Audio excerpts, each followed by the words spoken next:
I don't know about the early bird catches the worm. On this occasion I've been here about 20 minutes on the canal. Not a flicker on the float. However, the early bird baits up the swim and hopefully draws the fish in before the boats even think about getting their day underway. It is a bank holiday Monday. You can tell, of course, the umbrella's up. It's raining. It always seems to be a feature with lots of people, doesn't it? Rains on a bank holiday. Hear the gulls? They're all returning from their roost on the way to their feeding grounds, and hopefully the fish likewise will be doing the same in due course.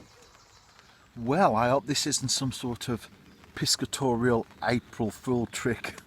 The fish are absent. If it is, I'll stay till 12 o'clock. I'll show them. I've just had a dip on the float. It hasn't developed, but I'm very encouraged by that. It's been a long time coming, but I'm happy to say that the joke is not on me today. And the locks have just opened and the first boat will be on its way.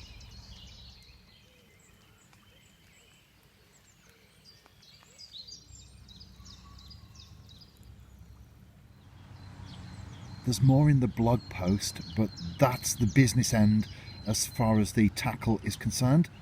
A couple of white maggots, and of course it's the canal, the anchor shot, a couple of inches away from the hook.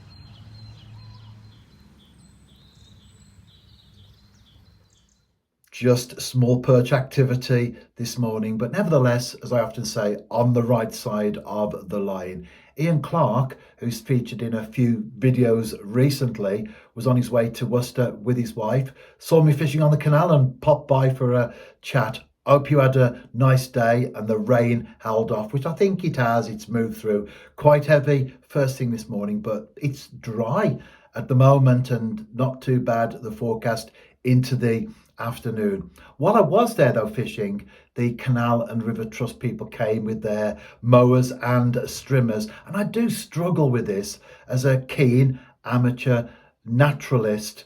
It's not just about the birds or the fish or whatever. I do see the big picture of the natural world, and in particular when they go along the canal towpath and take everything down to bare minimum, the wildflowers are also destroyed in the process, and many of our wildflowers are with their backs against the wall as far as surviving is concerned, and the canals are perfect, ideal wildlife corridors, especially for flowers, because there are no cars there, there's no pollution, they're left to grow in peace. And there is a towpath section that people can walk along, whether it's concreted or gravel or some other form of hardcore that's convenient for pedestrians to walk along. And I just think that we should be leaving the grass alone, whether it's between the walkway section and the canal itself, or then beyond to the hedgerow. I noticed this morning that lots of lesser celandines that were in bloom have now been destroyed. They've now been taken away. And I thought to myself, I will write a letter to the Canal and River Trust, not a rant. I'm sure you can understand from my tone as I speak right now. I'm not angry or ranting or anything like that, but genuinely to try and understand why they do it. Well, I did go on the website to have a look, and I guess if I write a letter, they'll just point me to the website, but it tells us there's a specific category on there why they do the things they do, and it's all about management of the grass so that it's easier for people to get by, etc. But there is a walkway anyway. Make that bigger if you need to, but even if you have to step off it, you have to step on the grass, whether it's long or short, it's still stepping on the grass. But they do 24 million square meters of grass cutting a year, which costs £2 million. Now, you may or may not agree with me and the line that I'm taking, but my view is quite simple. Let the grass, let the vegetation grow and take care of itself.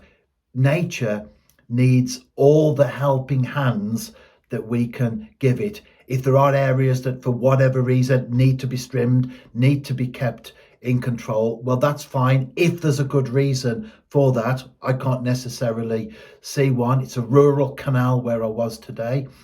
If you want concrete and roads and tarmac and manicured lawns, well, you can go to cities and towns and you garden. We do keep our own lawns nice and tidy, don't we, in the garden?